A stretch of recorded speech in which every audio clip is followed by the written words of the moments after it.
Yay! Welcome back. It is menu day. It is literally my most favorite day of the week. And let me tell you, we're not quite to snowman weather, but it feels like it here in Georgia. I know we're in the South and we don't have like winter, but oh my gosh, it is so winter for here at least. I mean, it is like super cold and windy and rainy, and I'm just not built for winter. I'm just not. So we are going to do some Walmart budget meals this week. We love to do 6 dinners and dessert under $70. So let's take a look at that menu. So here is our menu this week. You're going to notice that we're going to do some very simple meals. We're going to keep it kind of basic, but what I love about basic recipes is that you can totally twist and adapt them and make them your own, which to me, that's kind of the sweet spot because then I can look around my fridge, my freezer, my pantry, and I can just substitute in anything that I already have. And I love that because then it's not like the same dish over and over again. Every time you make it, it's just a little bit different. Now, because we're going to be doing super simple meals, you'll notice that our shopping list is much smaller than normal. I think it's a total of 26 items, and normally we're closer to like 35, 40 items. Now, there's a good chance you may already have some of these items, so definitely double check your fridge, your freezer, your pantry, and that can lower your total as well. Our total this week was pretty low as well. It was only $65.01. Normally we're a lot closer to 70, so this gives you some definite wiggle room here. And our prices this week came from Tampa, Florida at their Super Walmart.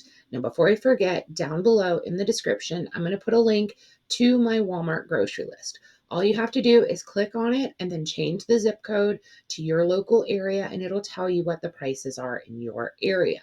Now, go ahead and look through that list because every once in a while there is an item that is just oddly priced, and it could be that it's seasonal or that it's regional. I think last week we had a salsa that in some areas was coming up as $9, but in Oklahoma City it was only like 98 cents. So just keep an eye out because there is sometimes just that wonky little item. Now, the other thing is that definitely head over to the website because you can actually download a free PDF of the shopping list as well as all of the recipes. And while you're there, go ahead and sign up for our email newsletter because that's how you're going to be notified of all the new menus. And we only send it out once a week on Fridays, and then you kind of get that sneak preview before everybody else sees it on Facebook. So let's get into the menu. Okay, this one is a sheet pan meal, and we're going to do baked Italian chicken with broccoli and potatoes. This is super simple, and I love it because you can do chicken breasts, and I do like to slice them in half and then slice them in half again, so each breast makes about 4 pieces. But if you have chicken legs, chicken quarters, chicken thighs, any of those will work. It doesn't have to be chicken breasts. And then we're just going to dice up like some large diced potatoes, and we're going to use some frozen broccoli. But you could also use fresh broccoli, fresh green beans, really any veggie will work here. And then we're going to mix our Italian seasoning in with the butter, and then we're going to drizzle it over. And sometimes I just do this in a big bowl first, kind of, swish it all around to where everybody's kind of covered. And then I put that in a greased baking sheet. When you grease the baking sheet, it'll just make sure that nothing like super sticks. And then about halfway through the cooking, I usually turn the chicken breasts over just so that way one side's not soggy and one side's dry. But other than that, I mean, this is just super simple. And if you're not a big fan of Italian seasoning, you could easily switch this up to like a lemon pepper, do like a garlic and herb. There's just so many options here. And since we're going to have the oven on, this is a great time to just go ahead and cook another 1 to 2 chicken breasts on a sheet pan. Do some very light seasoning because one of the meals that we're going to make this week does require pre-cooked chicken. So we can just go ahead and do that. Save some time. We already have the oven on. Our next meal for this week is going to be a marinated pork loin with rice pilaf and sauteed cabbage. Now, these pork loins, they tend to be anywhere from like 1 to 1.5 pounds. You can even get bigger ones that are closer to like 2 to 2.5 pounds. So I would just go with either what you have or whatever flavor you like. They come in like 5 or 6 different flavors. This is just the one that was on sale this week at Walmart. and it's already pre-marinated, so you don't really have to do anything. Now, I like to do these in my air fryer. And normally, when you open up this package, the bottom side is kind of the more fatty side. So I like to put the fatty side up in my air fryer. And then I just do that at 325 degrees for about 25-30 minutes. And about the halfway mark, I use tongs and I flip it over and then finish cooking that way. If you don't have an air fryer, you can totally do this in the oven. It will take a little bit longer because it'll be 350 degrees in your oven and it takes almost about an hour. It's really going to depend on the size of your pork loin. So while that's cooking, we're going to make just a basic rice pilaf. And I love this recipe because it's very similar to like the homemade rice-a-roni, and my kids absolutely adore this. And so instead of vermicelli, it's going to be orzo pasta, which actually looks kind of like rice, but it's pasta. But it's kind of the same thing where you're going to melt some butter in a pan, you're going to add the orzo and the white rice, you're going to stir it for about 2 to 3 minutes, slowly add in your chicken broth and whatever your favorite seasonings. Now, sometimes I'll do like the chicken bouillon. I've got like a big, huge thing of that. But other times I usually just use like a garlic herb blend or Italian seasoning. And you could even add some like dried parsley in here just to give it a little bit of color. Totally up to you. And fresh herbs will totally work as well.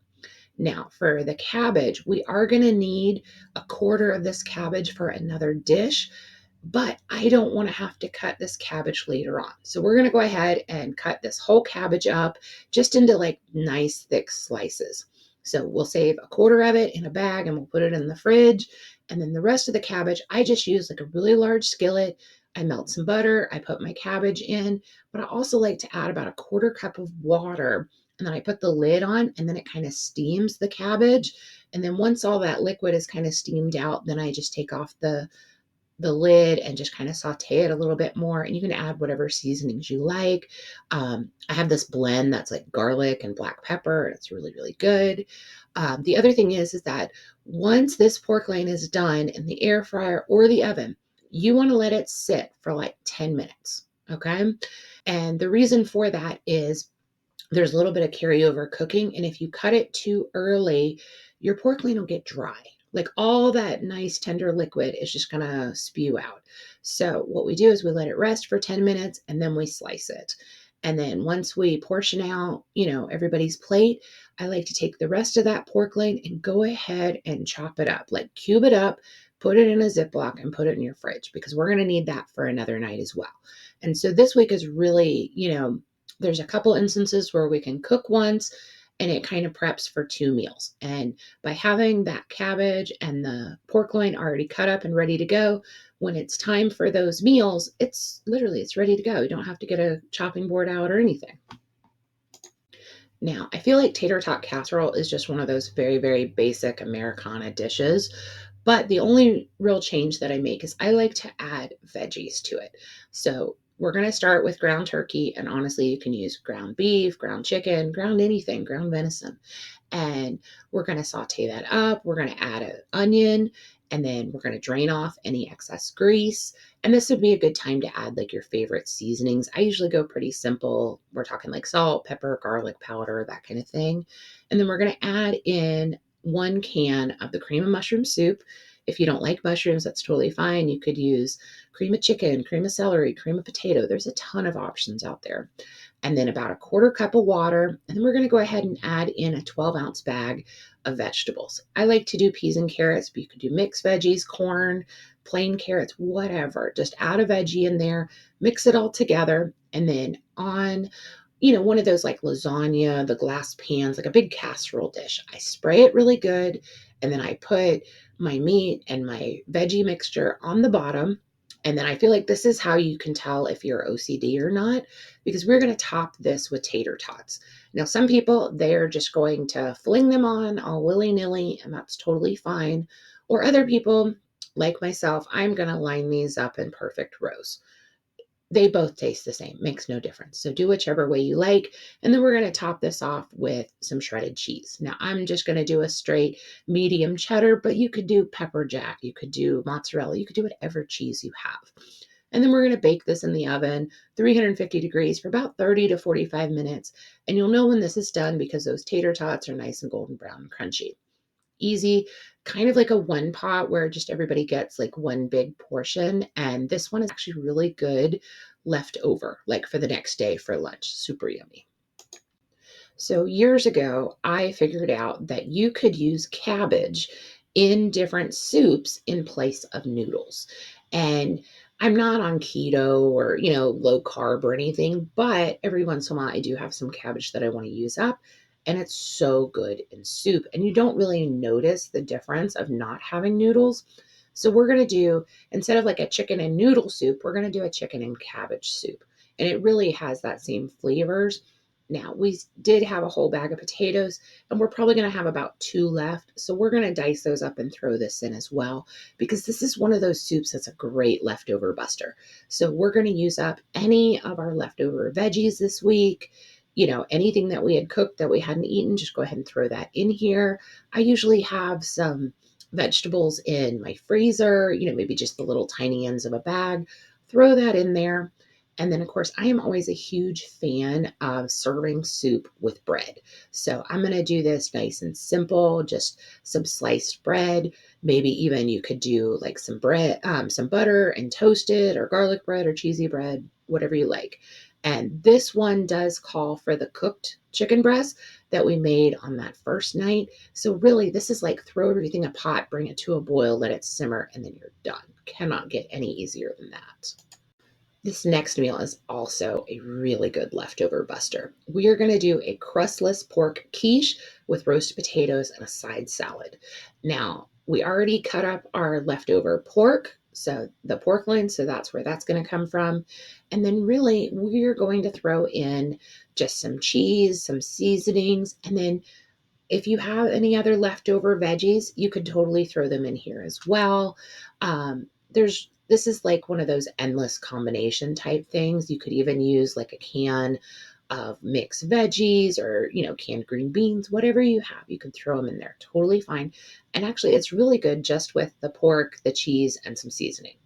And then the way I do quiche is I do 5 eggs and I eat them. And then after I've put everything in a greased pan, and that's kind of the kicker, is it has to be greased, because if it's not greased, it still tastes good, but it just doesn't come out easily, which I did the other night.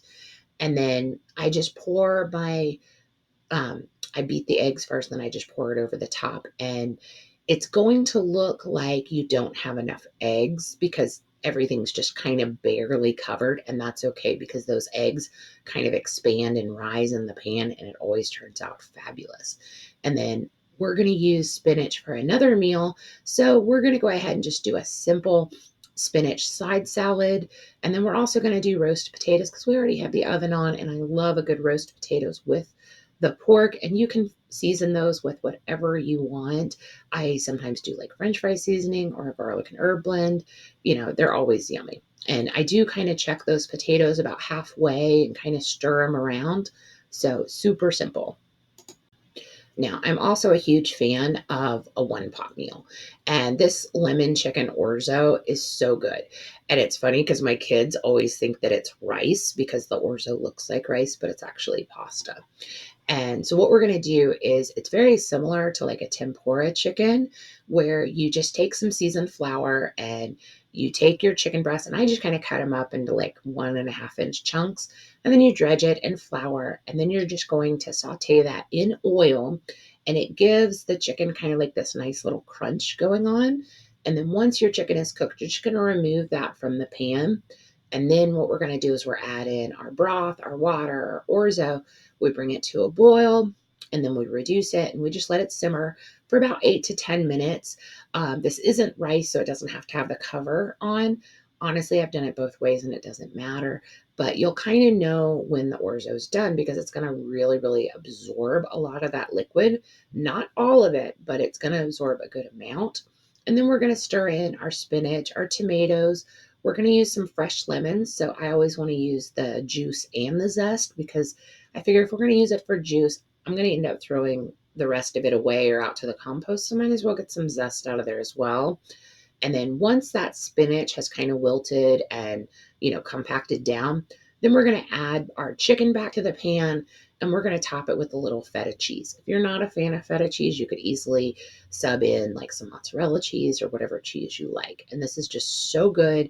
And if we get to this point, and maybe we have a little bit of that French bread left over, it's a really good one because it does kind of have a sauce in it. And I'm always a big fan of, slurping up my sauce with bread. I don't know if you are too, but that's so good. Now, you may have noticed that recently I've been using a lot of cake mixes for the recipes. And that is something that's just super simple because I happen to have a ton of cake mixes in my pantry right now. So I am just trying out lots of different ways to use them and then sharing them with you. Plus, I love recipes where you can use like any flavor of cake mix. And so this week we're going to do pudding cookies. Now, this is just one of those where it's like a soft set cookie. So you're going to mix together the cake mix and the pudding mix and then add in eggs and melted butter.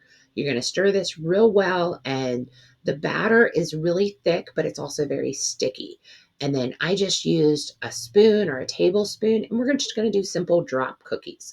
We put those on a greased baking sheet, and then mine made about 20 cookies, so it's kind of depend on your size. And then I just baked them for 12 minutes at 350 degrees. And then you want these to cool for at least 5 minutes before you take them off the sheet because they're soft bake. If you remove them too early, you're going to kind of break them. Now, you can, if you maybe already have some pudding mix at home that's like banana pudding or cheesecake flavor, those are also very mild. The ones that I made was banana pudding mix with Valentine confetti cake, where it was like a pink cake with red sprinkles, and it turned out great. Now, the next time I make this, I'm going to do a chocolate cake with like the cheesecake pudding, and then I'm thinking about even trying it with some chocolate chips in there to kind of see if it's like a double chocolate chip cookie. And I think that would be awesome. So this is just one of those where it's a great formula that you can kind of, work on and change it up to whatever you want. And that's what I love is just those recipes where you have a formula and then you can kind of make it your own. Now, if you follow me on Facebook, you'll see that I always try to add fresh fruit or just fruit in general to my dinners, just because not only does this help kind of keep you full and, fill up your plate, but I have little kids and they love fruit. And it's just a great way to know that when they get their plate, they're going to get something that they really like. And see, these are kind of the lower cost items that are available this week at Walmart. This can change by location, so you'll definitely want to take a look. But these are all some great choices. And don't be afraid to mix fresh fruit and canned fruit or even like applesauce. My kids actually like applesauce with some blueberries. This week at my house, we're doing a mixture of kiwis and blueberries. It's kind of that tartness with that sweetness, and it's just a really good flavor. So there is some wiggle room in the total this week, so you could easily add one or two or three fruits in there. So definitely do that. Now, if you've made it all the way to this point, I just want to tell you thank you so much. I just I really love doing these menus and sharing them with you. And I just love getting all the feedback from y'all. And sometimes you tell me what kind of twists and adaptations you do of the recipes. And I love that because sometimes y'all think of things that I haven't tried or it inspires me to try something new. So I love that sense of community and like we're all brainstorming and what do they call it? Crowdsourcing. So I just love that. So make sure to leave me a comment below. Tell me what recipe you think you're going to try this week or what kind of changes you would make. Don't forget to come check us out over on Facebook. Just search Lodo Family. I've got a link below to our Facebook group, which is called Meal Planning for All, where you can go if you're stuck with your meal plan or need some inspiration or some help. You can go post over there and other people will offer suggestions. Or, if you just need to go maybe take a brain break, we do a daily question, which kind of helps you think outside the box as far as meal planning. So definitely check that out. I hope y'all have a wonderful week and I cannot wait to see you next week. Bye.